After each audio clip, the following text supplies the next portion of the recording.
Donc, c'est plus le monde des dessinateurs. Ils aiment bien ces marqueurs qui, d'un côté, Oui, souvent, c'est biseauté pour faire des grandes surfaces et de l'autre, ils peuvent ajuster, faire des fins, des plus épais. Sauf que les dessinateurs, ils l'utilisent délicatement, souvent. Alors que nous, en calligraphie, on va maltraiter la pointe en appuyant et en relâchant. Donc, je ne vous conseille pas d'acheter ces outils pour faire du lettering.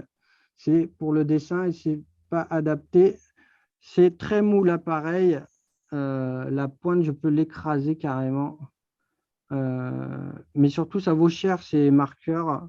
Donc, je vais quand même vous faire la démonstration qu'on peut les utiliser. Mais je ne vous les recommande pas.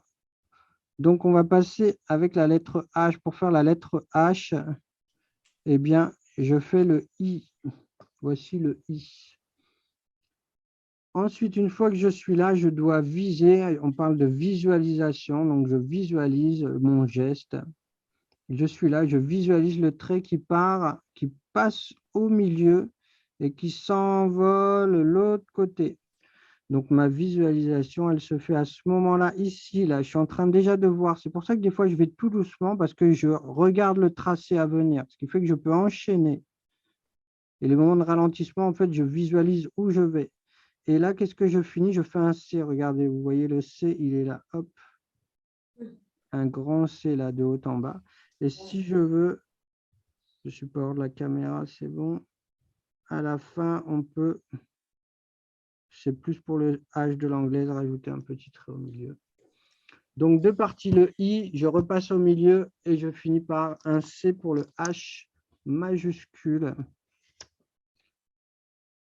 Il existe beaucoup de variantes de toutes ces majuscules. C'en est juste une que je vous propose.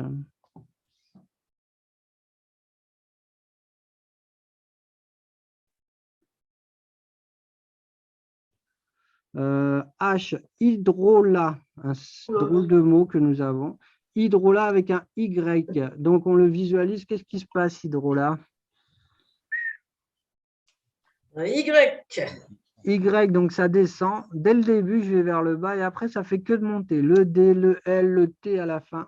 Donc, je vais avoir de la place en dessous et ça tombe bien, j'ai une lettre qui descend en dessous. Donc, je vais peut-être pouvoir exploiter cette solution. Donc, pour exploiter cette solution, puisque je vais avoir rien en bas, eh bien, je peux me laisser l'option et pour ça, je m'arrête ici.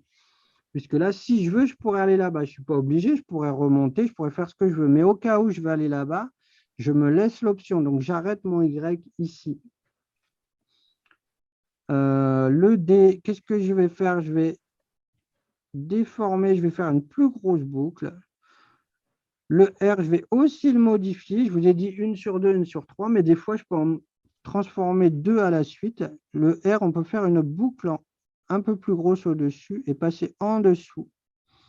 Le O aussi, je peux faire une boucle plus grosse au-dessus. Donc, j'ai enchaîné 3 lettres déformées. Le D, j'ai fait la grosse boucle. Le R en dessous. Le O aussi. Du coup, là, je vais rééquilibrer. Je ne vais pas déformer le L. Je vais faire un L classique. Le A, je vais aussi le faire classique pour rééquilibrer ce que j'ai fait avant. Et par contre, j'ai ma dernière lettre. Vous avez compris, la dernière lettre, j'aime bien jouer un petit peu avec. Donc là, je passais en dessous et surtout, je vais pouvoir faire ma barre. Et je me retrouve avec mon Y. Qu'est-ce que je fais avec mon Y? Eh bien, j'ai toute la place. Mais imaginons que je dois écrire hydrolat en dessous. Eh bien là, je ne vais pas le faire puisque je vais avoir un D, un L, un T. Donc là, si je dois écrire hydrolat en dessous, hop, je remonte. Ou alors, je passe au bord là. Mais là, j'ai plein de place. Donc, j'hésite pas à occuper mon espace. Et doucement, accélérez pas. Je vous ai dit, on démarre doucement et on finit doucement. Allez, on y va pour hydrolat.